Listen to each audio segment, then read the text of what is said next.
Zurico Davitashvili.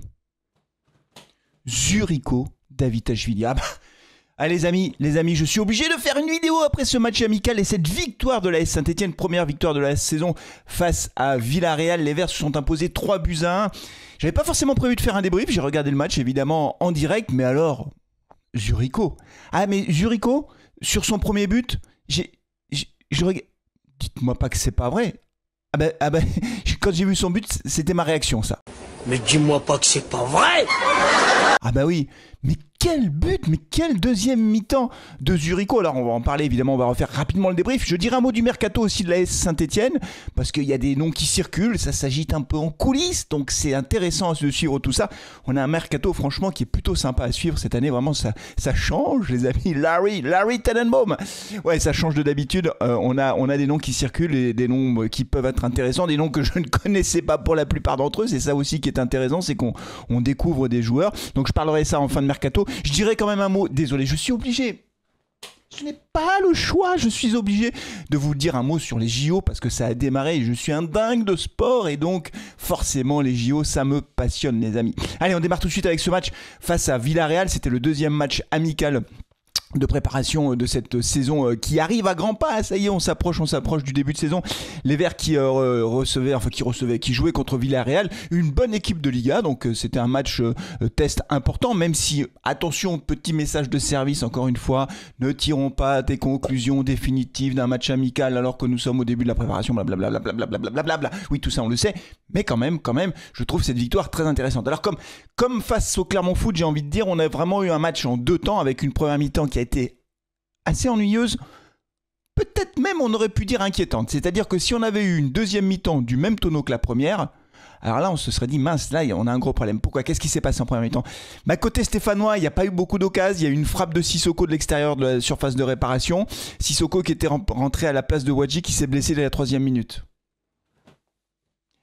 Ibrahima est de nouveau blessé et on ne sait pas pour combien de temps. Et ça, c'est quand même le coup dur de cette première mi-temps.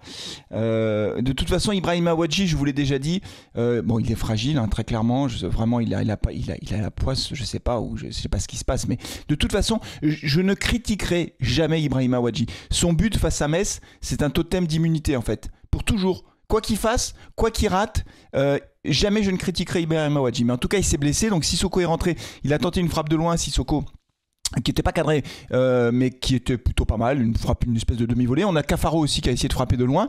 Et puis après, pour le reste, on n'a pas vu grand-chose, voire rien du tout. C'était même inquiétant puisque on a eu des occasions, de multiples occasions de Villarreal. On a eu un très bel arrêt de l'Arseneur qui avait retrouvé sa place dans les buts en première mi-temps. Et puis après, finalement, Villarreal va ouvrir le score en toute fin de première mi-temps. Des erreurs défensives. Briançon qui est un petit peu à la rue, qui part avec du retard. Là, sur le côté, le joueur de Villarreal qui va pouvoir centrer au deuxième poteau, et là Briançon, l'Arseneur est battu. Alors ce qui s'est passé, c'est qu'on a eu quand même beaucoup de carences défensives sur cette première mi-temps. J'ai trouvé que on avait une défense avec Briançon et Apia qui a fait peur. Moi je les ai pas trouvés bons, en tout cas Apia m'a plutôt inquiété, et Briançon aussi très souvent un peu pris de vitesse. Bon voilà, alors derrière Abdelhamid, il a fait ce qu'il a pu. Masson qui a retrouvé son côté gauche, faut le signaler. Apia à droite, Masson à gauche. Sur le premier but il n'était pas là non plus, sur le but de Villarreal. Donc on a une défense qui nous a fait un peu peur. Après pour le reste, Benol était titularisé pour la première fois, Boaki aussi, Boakai, j'ai toujours pas tranché, il faudra m'aider là-dessus, je vous l'ai déjà dit, dites-le moi en commentaire, Boakai ou Boaki. On les a pas beaucoup vus, voire pas du tout pour Benold. Bon voilà, mais en même temps c'est le premier match sous maillot vert, il y aura de toute façon pour Benold, c'est clair et net, il y aura un temps d'adaptation, faut pas se raconter d'histoire parce que il vient quand même de loin, et je pense que le football australien n'a évidemment rien à voir avec le football européen, donc il faudra être un petit peu patient je pense avec ce joueur.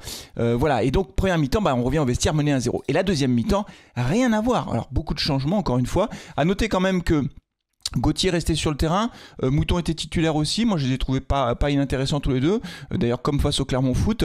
Green est rentré en deuxième mi-temps, et voilà, il y a eu beaucoup de changements. On a Batu qui est rentré, on a Pedro qui est rentré sur le côté, on a Othman qui est rentré, on a Zurico qui est rentré. Et là les amis, on a eu une égalisation de Zurico Davitashvili qui était incroyable, parce que j'étais obligé de mettre mes lunettes. Ah ouais, une frappe il récupère un ballon, je crois que c'est Gauthier qui lui glisse le ballon comme ça, il est à l'extérieur, clac, il enchaîne, petit enchaînement court, rapide, je vais en dire un mot quand même de Zurico, de son style de jeu, il est vraiment à l'extérieur de la surface de réparation, frappe enroulée, la frappe, mais elle part comme ça, et clac, elle plonge dans la lucarne. Hein? Qu'est-ce qu'il a fait Zurico? Une frappe d'une beauté vraiment magnifique, vraiment très très belle frappe de Zurico Davitashvili, et franchement ça fait un partout. Et là le festival Zurico ne s'arrête pas là, puisque c'est lui qui va offrir le deuxième but à Othman. Chamac, vous savez, Othman, on en a dit du bien avec Thomas. Moi, je l'aime bien, Othman. Je vous le dis tout de suite, je l'aime bien. Et donc là aussi, pareil, décalage sur le côté. Et Zurico centre. Alors, il lève la tête. Il centre au deuxième poteau pour Othman qui reprend deux volets. Ça fait 2-1 pour les Verts. Et le troisième but, encore Zurico. Donc, deux buts, une passe décisive. Une frappe de loin, un ras de terre, c'est la croisée de l'autre côté qui ne laisse aucune chance au gardien espagnol. Donc, un bilan remarquable pour un demi-match, si je puis dire, pour une mi-temps complète, d'autant qu'il aurait pu faire une deuxième passe décisive. Il a centré, je ne sais plus quel est le joueur qui a pas repris de volée, mais c'était vraiment une balle de but. Ça aurait pu faire 2 buts et 2 passes décisives. Franchement, je savais que c'était un bon joueur. On regarde ses stats, j'avais vu jouer avec Bordeaux, mais là, ce que j'ai trouvé très intéressant, d'abord, c'est qu'il est décisif, il cadre ses frappes, il a une très bonne frappe, franchement une frappe du droit qui est tout à fait remarquable, et puis surtout je pense que c'est un joueur qui va beaucoup nous apporter dans le jeu. Pourquoi je dis ça? Parce qu'il a un style de jeu qu'on n'a pas aujourd'hui. C'est-à-dire que c'est un joueur qui est très rapide, très véloce, qui va vite devant, qui est capable dans des petits espaces de faire des dribbles. On sent qu'il a une rapidité d'exécution qu'on n'a pas forcément aujourd'hui. Et donc il va apporter beaucoup dans le jeu. Il va pouvoir créer des déséquilibres. Et c'est un bon passeur décisif. D'ailleurs on l'avait vu dans ses stats encore une fois. Et il marque des buts, il tire de loin. Franchement, c'est super. Moi je dis bravo pour ce recrutement. Le Géorgien, à mon avis, s'il fait une bonne saison en Ligue 1, c'est sûr qu'il sera très sollicité. Je ne suis pas sûr qu'on le garde très longtemps, mais en tout cas, parce qu'il est jeune encore, en tout cas, c'est une excellente recrue pour l'AS Saint-Etienne. Franchement, je suis très content. Après, pour le reste, encore une fois, les deux autres recrues, faudra attendre un petit peu. Moi, j'ai bien aimé encore une fois Othman. À noter quand même qu'on a nos deux jeunes qui sont en finale de l'Euro U19 avec Eiki et Amougou. Donc, on a des jeunes qui sont là malgré tout. Donc, ça, c'est plutôt pas mal. Et donc, j'ai trouvé ce match amical globalement assez plaisant à regarder, en tout cas la deuxième mi-temps, avec des bonnes choses. Et on a vu quand même que derrière, Batu Bisinca, c'est vraiment je pense, il doit être titulaire. Pour moi, c'est un des titulaires. Il y aura de la concurrence avec Abdelhamid et Nadé qui a prolongé son contrat. Donc, moi, je pense que Briançon, ce sera le numéro 4 en quelque sorte de la défense centrale. Moi, je ne le vois pas du tout titulaire, Briançon. Il y a la question de Denis Apia quand même qui se pose aujourd'hui parce que je le trouve un peu juste. Franchement, il a souvent été pris de court. Et puis après, pour le reste, si Wadji est indisponible très longtemps, il faudra certainement faire un recrutement supplémentaire, sachant que du côté de Mercato de l'AS Saint-Etienne, c'est pour ça que je voulais aussi vous en dire un mot, les choses bougent un petit peu. On a des rumeurs de transfert. Je vais peut-être commencer par le Suédois Nanasi, Sébastien Nanasi. Alors lui, je ne le connaissais pas du tout. Ne me dites pas que vous le connaissiez, c'est pas possible. Qui connaissait Nanasi? Non mais franchement, si vous me dites ouais, non, bien sûr, je le suis depuis longtemps, je savais que c'était une pépite, je dis bravo, le Suédois. On a eu quand même, avec des pays nordiques, de belles histoires, comme John Sivebeek par exemple, qui n'était pas suédois, mais voilà, danois. On a eu un autre danois. Alors, tu t'en souviens ou pas de l'autre Danois? Un attaquant, Miklos Molnar. Il a joué 2 ans avec Saint-Etienne, il a mis 2 buts, mais Molnar, c'était incroyable. Il mettait 20 buts ou 30 buts par saison. Alors, il n'a pas joué dans des très grands clubs, mais après, je crois qu'après Saint-Etienne, il est parti en Allemagne. Il a mis 12, je crois, buts en Allemagne. Nous, il était nul, Miklos Molnar. Mais ce que je veux dire, c'est qu'on a déjà eu des joueurs de pays nordiques qui venaient. Nanasi, apparemment, on est prêt à casser la tirelire pour le faire venir. C'est un joueur qui est très sollicité. Il est jeune. Donc, intéressant à voir. On va voir si ça se concrétise. Ce que je trouve intéressant à travers cet exemple de Nanasi, mais on l'a eu aussi avec Benold, on l'a aussi avec Boaki, c'est qu'aujourd'hui on voit bien qu'on a des recruteurs qui vont chercher des joueurs qui étaient complètement en dehors de nos radars habituels, en dehors des radars de l'AS Saint-Etienne et peut-être même de la Ligue 1, et que parmi tout cela, il y aura forcément une ou deux bonnes pioches, des joueurs qu'on aura réussi à dégoter et qui sont vraiment très bons et qui vont exploser. À suivre donc pour Nanasi. On a également un autre joueur qui potentiellement est suivi par la Saint-Etienne. Il joue en Hongrie, au Ferencváros, pas facile à prononcer. C'est un Tunisien, Mohamed Ali Ben Romdan, 24 ans, milieu de terrain récupérateur aussi, qui potentiellement pourrait rejoindre la Saint-Etienne. Voilà, ce que dit Odo, c'est qu'il a besoin encore d'un renfort par ligne. Alors certainement un attaquant, parce qu'encore une fois, on est un peu juste devant. Très clairement, je pense qu'on est juste, surtout si Wadji est blessé.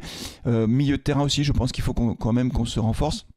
Et puis alors défensivement, sur la défense centrale, je pense que ça ira, mais peut-être un latéral supplémentaire parce que on voit qu'avec Denis Appiah, on est un peu limite. Voilà. Après pour le reste, il faut attendre encore parce que le mercato est long quand même. Le mercato, il reste encore jusqu'à fin août, il reste un mois de mercato, c'est énorme. On est certainement l'une des équipes qui a été les plus actives cette saison pour le moment sur le mercato, puisque on a des actionnaires qui n'ont pas attendu d'avoir les droits télé ou le montant des droits télé pour pouvoir agir. Donc c'est plutôt pas mal. Moi je trouve ça intéressant à suivre. Ce que je trouve vraiment intéressant, comme je vous le disais, c'est qu'on voit des joueurs auxquels on ne pensait pas. Et ça, c'est bien parce que c'est nouveau.